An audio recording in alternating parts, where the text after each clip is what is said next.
Hey guys, welcome back to TechMan. Today, let me show you how to get more points in Solitaire Cash.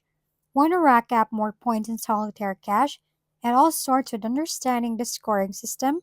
Some actions boost your score, while others drag it down. To maximize points, play fast and think ahead. Aim to make moves in under 15 seconds to avoid time penalties, and always plan your next few actions to minimize pauses. Prioritize flipping face down cards, especially from the deepest columns, as they reveal more options and earn more points. In the early game, focus on playing aces and twos quickly to start building suit stacks. Be strategic with kings and empty columns. Only create an open space if you have a king ready to move in immediately. Keep the board tight and flexible. Also, be cautious with stockpile and the undo button.